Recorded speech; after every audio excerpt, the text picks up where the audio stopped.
Кіндік шеше. Қазақ халқында кіндік шеше деген ерекше орны бар. Өте қадірлі тұлға саналған. Баланың туған анасынан кейінгі құрметпен қарайтын, өзегі жарыла өзімсінетін жақыны кіндік шеше. Келіннің бойына бала бітіп, ақ алғысты болған кезден бастап, ене болашақ немересіне лайықты кіндік шешені іштей саралай бастайды.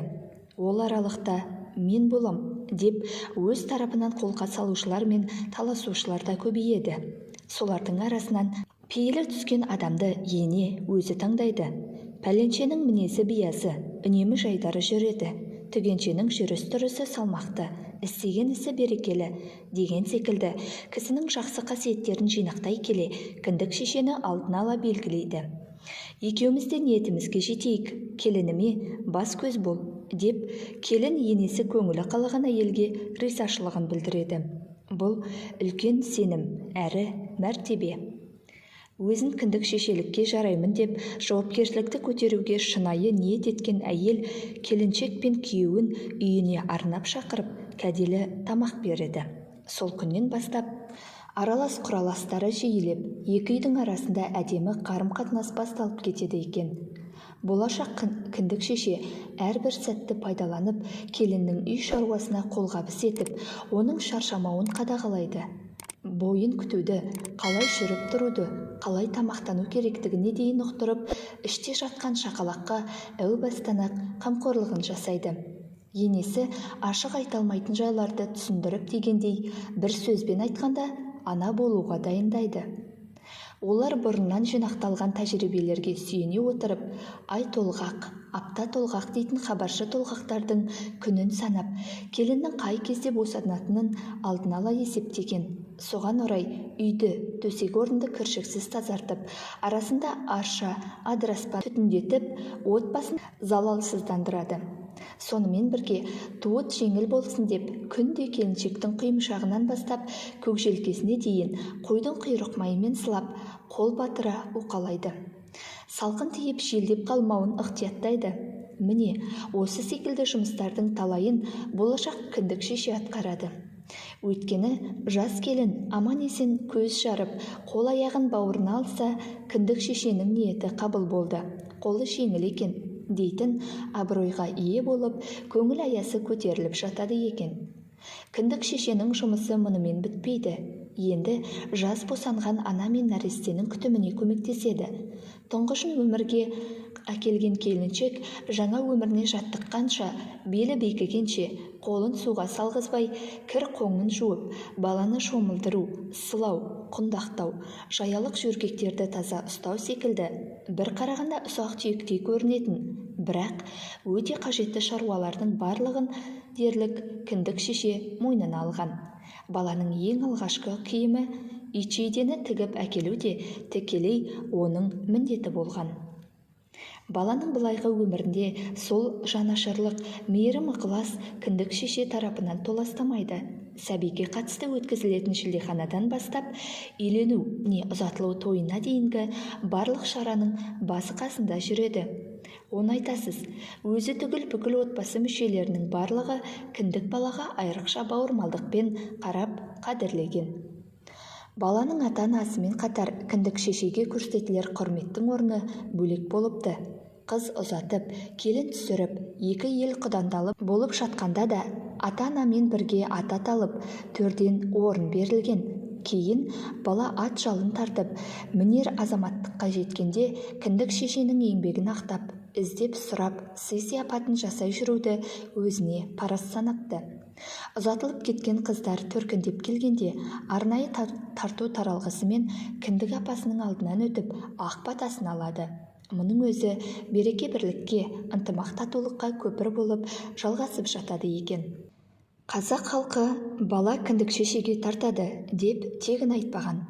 Мұны қазір ғылым да қостайды. Өйткені жарық дүниеге шыр етіп түскен сәбидің пәк тәнін ұстап, кіндігін кесу арқылы әрбір адамның бойында әртүрлі деңгейде болатын биоөріс жаратылысындағы тектік қасиеттер белгілі бір мөлшерде балаға беріледі. Сондықтан баланың өз жақындарына ұқсамайтын кейбір мінездерінің кіндік шешеге тартатыны анық. Ой, бұл пәленшенің кіндік баласы ғой, мінезі содан аумай қалған деген сөзді бұрындары жиі естуші едік. Осы жерде сәл ойланып, зерделеп көрейікші. 70 жыл бойы бұл қазақтың кіндігін кім кеспеді дейсіз? Ұлттық қадір қасиет, ұлттық болмысымыздың жұтаң тартып, басқа бағытқа қарай ауыңқырап кеткенінің бір түйіні осында жатқан жоқ па? Қалай десеңіз де, бұл ой негізсіз емес. Кеңес өкіметі дәуірлеп тұрған кезде кіндік шеше деген ұғымның қазақ ғұрпындағы негізгі мән мағынасы көмескіленіп, өзінің бастапқы ерекше де қадірлі орнынан айырылып еді. Рас, сол заманда да кіндік шеше атауын иеленгендер болды. Алайда олар кіндік кеспей-ақ сырттай сайланғандар, яғни сәби өмірге келген соң жаялық жөргегін алып, гүлі мен тәттісін көтеріп барып, перзентханадан ана мен баланы үйге шығарып әкелушілер. Бұлар шілдехана, қырқынан шығаруда құрметті қонақ болып, бала қаратабан болмай жатып, кіндік кесер сыйын алып дегендей, екі жағы да міндеттерін өтегендей, мәз-мейрам болып жататын. Әйтеуір қалай болғанда да ниеттері жақсы, ал нағыз кіндік кесушілер басқа. Көпшілігіміз оларды түстеп танымаймыз. Өйткені ананың босану сәті қай дәрігердің кезекшілік уақытына сай келсе, кіндікті сол кеседі. Қалай ма, қаламай ма, жалақы алып отырған қызметі болғандықтан өзінің тікелей кәсіби міндетін атқарады. Бұл олардың жаттыққан дағдылы жұмыстары. Кімнің кіндігін кесіп жатқаны олар үшін маңызды емес. Ең бастысы ана мен баланың амандығына жауапты жандар. Сол бір кезде ауылды қайдам. Қалалы жерде, әсіресе Алматыда перзентханалардың дәрігерлері мен медбикелері, тіпті әлгі нянка дегеніне дейін орыс ұлтының өкілдері еді. Басқаны айтып қайтейін, өз ұлымның кіндігін солардың біреуі кесті. Ол Иванова ма, Петрова ма, білмеймін. Тек аман сау босанғаныма қуанып, риза болдым. Осы күндері баламның бойына әулетімізде жоқ кейбір мінезді байқағанда кіндігін кескен адамды бірден есіме аламын. Бірақ көзіме оның бет бейнесін, кескін келбетін елестете алмаймын. Орай келіп тұрғанда айта кетейін, өз баламның кіндік шешесі белгісіз болғандықтан, енді көптен күткен немеремнің болашақ кіндік шешесі жайлы көп толғандым. Қайтсем екен деп әр ойдың басын бір шалып, шешімін таба алмай жүргенімде анық болған бір тосын әңгімені естідім. Танысымыздың келіні босанғанда келіншектің күйеуі туыт бөлмесіне бірге кіріп, бүкіл толғақ барысын, нәрестенің өмірге келу сәтін түгел видеокамераға түсіріпті. Астапыралла, естімеген елі көп деген осы екен-ау, деп қазақ жігітінің мына қылығын ер азаматқа ерсі тексіздік көріп қынжылдым. Алайда, егер еркек адам әйел босанатын жерге камерамен емін-еркін кіретін болса, неге өзім қалаған әйелге медициналық бетперде мен халат кигізіп апармаймын? Дәрігер өзінің кәсіби міндетін атқарса, ал кіндік шеше баланың кіндігін кессе деген ойға келдім. Осы ниетімді жақсы таныс акушерге айтып едім. Туыт бөлмесіне дәрігерлерден басқа адам кіруге болмайды, деп басын шайқады. Ойбай-ау, ана жігіт камерамен тайраңдап қалай кірген? Деймін ғой баяғы қарсы дау айтып. Білмеймін, олай болуы мүмкін емес, деп ат тонын ала қашты. Мейлі ғой, ол білмесе мен білемін. Жүрмейтін жері жоқ, кірмейтін қуысы жоқ, ақша деген бедерлі қағаздың күшімен кірген. Сонымен не дейсіз? Бір күні белді бекем буып, айтар сөзімді жұптап, дәлелдерімді нақтылап перзентханаға келдім. Ондағы мақсатым болашақ кіндік шешені өзіме келуіме, бола ма, болмай ма, соның мән жайын білмекшімін. Егер сәті түсіп ойым орындалып жатса, әлі өзім тоқтала қоймаған, бірақ көңілімдегі бірнеше адамның ішінен біреуін таңдап, ниет тілегімді айтпақшы едім. Сөйтіп, әйелдер босанатын бөлімді басқаратын адамның кабинетіне бас сұқтым. Бір жақсы жері ол келіншек қайсы бір бастықтар секілді сыз қабақтанып салқын қарсы алмай, «О, апай қош келіпсіз», деп орнынан ұшып тұрып қарсы алды. Құдайдың құдіреті, ол әтегеннен көзіме жарқ етіп ыстық көрінді. Оның бойынан адамды өзіне тартатын бір тылсым шуақ таралып жатқандай әсерде болдым. Үнемі аналардың өмірге сәби әкелу сәтінде шарапаты тиіп, жаңа туған баланың күнәсіз таза тәнінен берілетін ғажайып қуатынан ылғи әсер алғандықтан ба, маңдайы жарқырап, жанары жайнап тұр екен. Шынымды айтсам, бірден ғашық болдым да қалдым. Айтамын деп келген айшықты сөздерім жайына қалды да, айналайын. Бізде бар жоғы бір тал ұл, бір келін. Тұңғыш немеремнің өмірге келуін күтіп жүрмін. Келінімді қамқорлығың алып, бізге кіндік шеше болшы, деп сөзімді созып ширатылмай, өтінішімді төтесінен айтып салдым.